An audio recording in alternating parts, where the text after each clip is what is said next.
Mumastreets hamusi safe, saka achasara ari mutsvene wacho ndiani?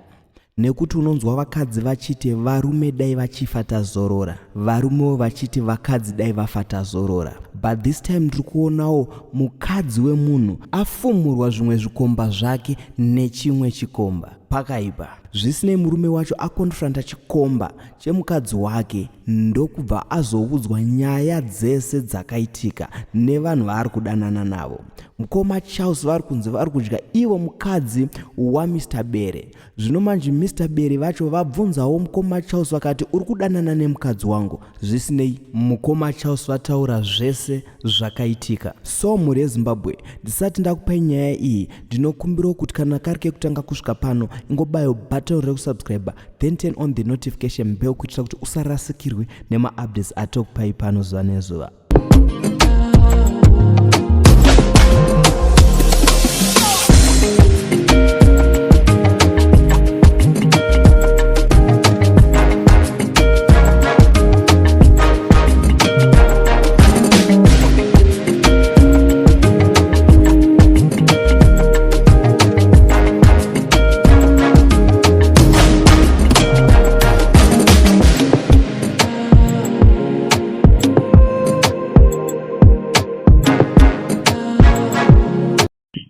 Hai, zviri seko Charles? Mushe makati. Mushe. Nditwa Mr Bere. All right. I'm sure I don't know wakambozositana nguya. No, not yet. Okay, uri bani mukadzi wangu? Nechi? Nemudzimai wangu. Upi? Anonzi Rumbidzai munoda wafa. Yes, continue zveni. Ndo nyaya ndafonera panapa. We need to talk because we need to go kuma lawyers. Ndiri kuona evidence yacho mufoni mangu tochata nemukadzi wangu. What is going on shamwa? Which mukadzi? Anonzi Rumbidzai munoda wafa. Right. Can I say something? Yeah, please go ahead. I just met Rumbidzai. Ne?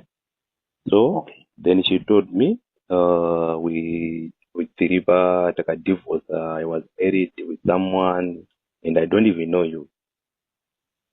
And she told me took a divorce, took a rambana, tinemana wani. So I didn't even know, and I was thinking maybe it's true. So I'm surprised you called me and told me that she's married. She's here. Everybody was in the conversation. Yes. So after that, Ndadana and I think I don't even know for how long. You understand? Then me later on she told me that man you want to come back and what, and I'm not interested because he's married to another woman. See all those type of things. Those are right. In those are right. And I didn't even know that she. So even up to today, you don't even know she's married. No, she told me about a divorce that you were staying in Ethiopia. I don't know where you were staying before when she told me she was in love with another guy called Willie. That is the guy I know he was married to her. You were there for how long? Me, I'm just saying it's more than, I think, 2 months. Oh. Yes, and she told me she's married to Willie and she sent me the photos of Willie and all those things. So I was surprised.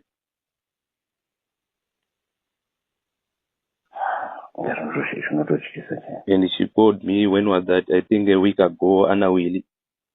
And she was, after that I was fighting with her because of another guy called James. I don't even know who is James. James happens ever good evening. I don't know. You can ask her who is James. James here. Nai anonzani nai Lawrence.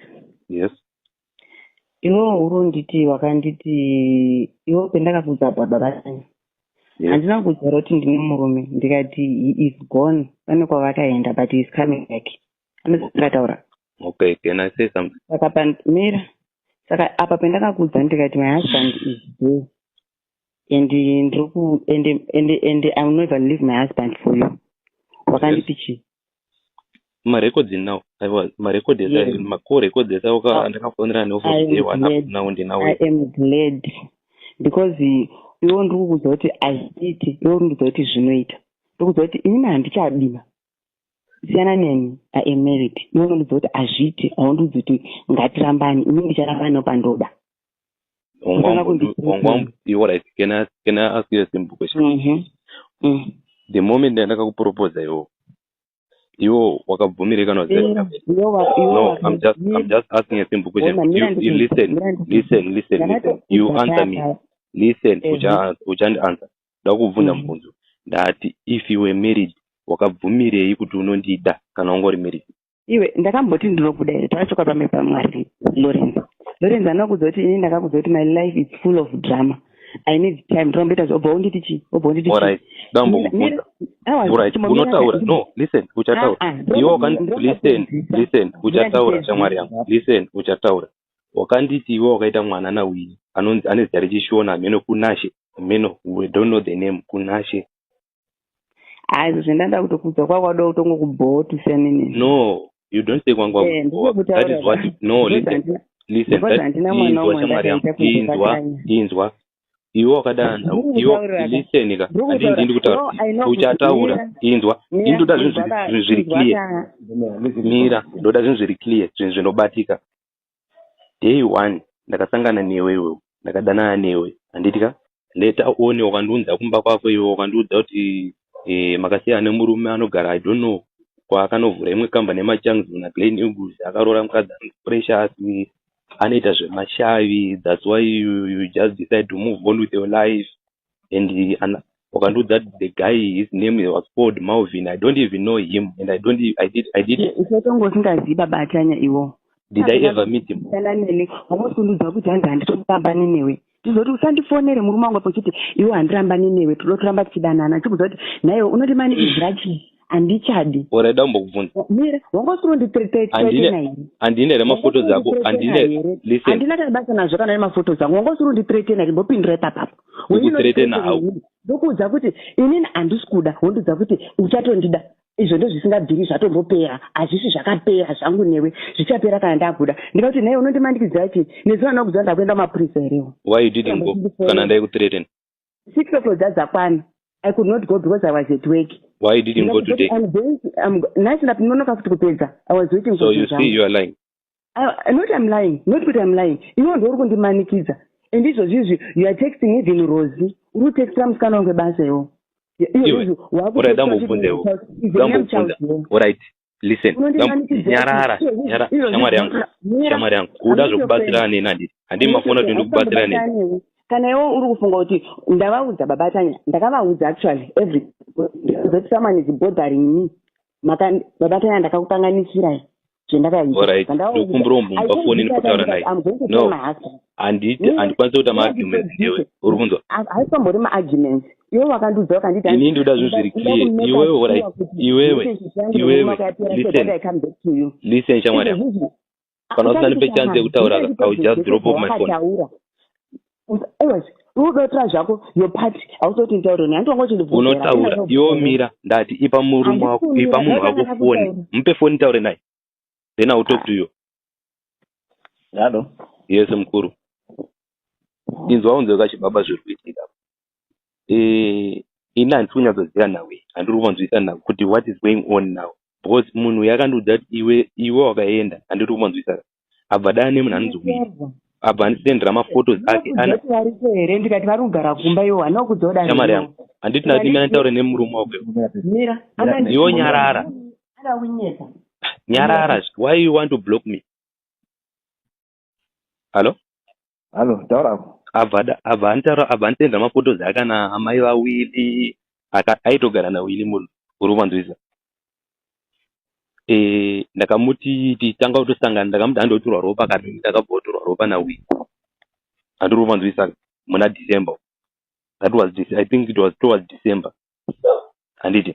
Then after that tatodana takadenda tese kubhindura and the other day wakamufonera uchiti you are coming home chichi chacho ndi this guy ari kutondibhowa kudidi ari kune mane dzangu yakumba and you were lying kuti wakaenda hanzi wakaenda kupi I don't know kuti kwamutare here I don't know.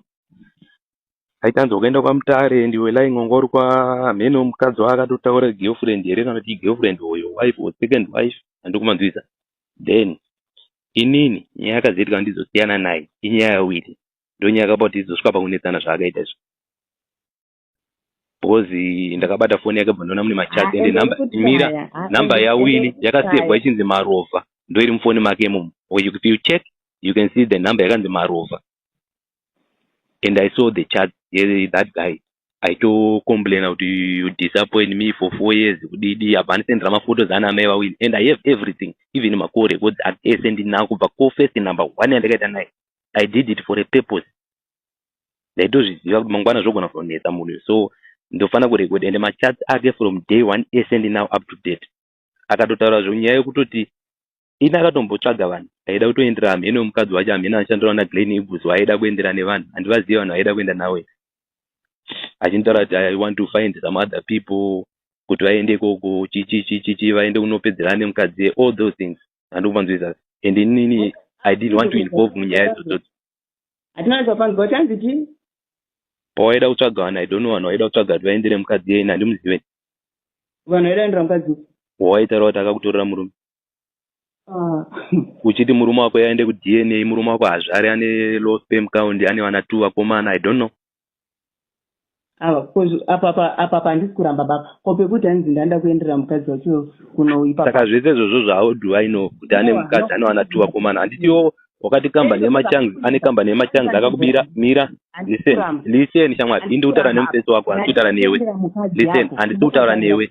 Handisi kutaura newe. Inzwa shamwari yangu, handisi kutaura newe. Ndikutaura nemufesi wako iwe wacho wawinaye ipapo. Iwe ndichazotaura newe. Andika. Don't fix her. Ndinazo futhi I also have my conversation with Yes, you can show him. That's like you. You can show him. You can show him every conversation. That's like you know it. I also record this is wrong kuti haufocus aneni. This is wrong kuti hanzi inini haufocus. Timira ntaure nemunhu wako. Handiwo ndataura newe. Futhi saka iwe usafuna kuti ndoegone chi une zvinhu izvi. Ini ndinawo futhi. Vangositozviteerera kazvinzwa ndosaka uzofunga kuti vakufonera. It doesn't matter kundifonera kana kuita sei, it doesn't matter because I'm glad kuti iwoka ndatozoziva kuti you are a big trouble because you were lying and you are a liar, such a liar. Akuziva kuti ndiri kunyepa ndiani? I never lied anything. You are a liar because how can you cheat when you know that you are married? Why did you cheat? Uchiti iwe zvandiri kuudza kuti ndiwe murume uri kundiudza kuti chii? Wakambondirei kana waiziva kuti you are married? Wakambondirei uri kundiudza kuti chii? Wakambondirei if you are married. That is your own problem. You have to solve. Shamari yangu, you have to solve your own problem on your own. Wakanditi chii? Wakanditi uda kundiendera kupi? Nenyaya yekuti ndiri kuti handisi kukuda. Wakadi uno report. Ndosandada kuenda nezuro. Then why didn't you go today? Izvi nemao yacho ndakatomanyora ese zvese zvawaita. Why didn't you go today? Chero nhasipo iwe nhasi ndakuzenda ndinongopedza. Chero nhasipo ese matext paufonera papo. Koya ndapedzera kuti newe wanditi you didn't say kuti hanzi I will meet you tomorrow chichibhoza akutosvika mai manje so. Ani ndakuti usandifonere murume wangu akusvika uda kundipinza intraba ndizvo zvandataura. Koya sha marekodzi ake nawo ndogona kumusendera zvese paWhatsApp makozi sandaita neona. Ndati ndikujomatumira. Mbomatumira. Kwete uda kusiyera uda unyepa kuti hanzi echichi. So vama problems ako. Ndira panhamba babatanya acho enda ndiri kutoti ndokuda matumira. So vama problems ako. Ndiri kunyonda ndiri kutext kuti chi. Ndiri kuzwa pango chiti wati iwo aida tondikurira. Iwo aida tondikurira ndikutsvagira vanhu vaendere munhu Precious ndazoremember zita rake. Anonzi Precious. Uda kutongotsvaga wako zvekutaura. Ndotsvaga chindomudzira ku Precious. Hapana zvondombokwanisa kuita. Precious anofamba neHonda Fit Black. Ataumona Tritese. Izvo zvongorundudza kuti chii? Ndati munhu anofamba neHonda Fit Black ataumona Tritese here. Kuti chi? Anofamba neHonda Fit Black ataumona Tritese. Hongu inene yakatongorwega. Ndomudzira kupi kana kuti nandi ndega ndomudzira. Hausi wakandudza kuti waona mukadzi anonzi Precious yo ukandudza kuti ari kudana nemumwe mufesi anonzi Naija. Hausi waindudza kudaro. Unotopengo zvako iwo. You see now kuti you are lying. Usati unopenga. Hausi wainditaura kudaro. Ndiri prophet indofembera manje kuti munhu anonzi Precious. Wewe wakanditaura kudaro. Ndati ndiri prophet here. Ukamuona ukandipa description yake. Hausi here. Ndati ndiri prophet here ndofembera kuti munhu anonzi Precious ndongofembera ndiye mukadzi womurume wako. Ndandoriziva but wewe unondudza ane kaHonda Fit Black. Unondudza ukandidescribe hamba mawo. Auna kusendera munhu namba dza Precious iwo wida kuti basa pa Precious pa Peace. Pindura. Kutendera munhu kuti waite sei? Uida pabasa paprecious pacho iwo. Panopiswa sei? Panotsva sei? Wakuramba. Ndiri kubvunza panotsva sei? Wanga usikade kuita zvemapostori yaupiti pabasa pake papiri. Iwe wakambona mupostori anopisa nzvimbo, tese tingada tichine nzvimbo. Hadi machasa aripe. Ko machasa haabwera wakasendera munhu wacho. Tomira usanetsekane. Just send in everything. Nema-audio acho ese wangotora tumira. It's okay. Ndotaura newe papo chibaba. Thank you very much. Okay.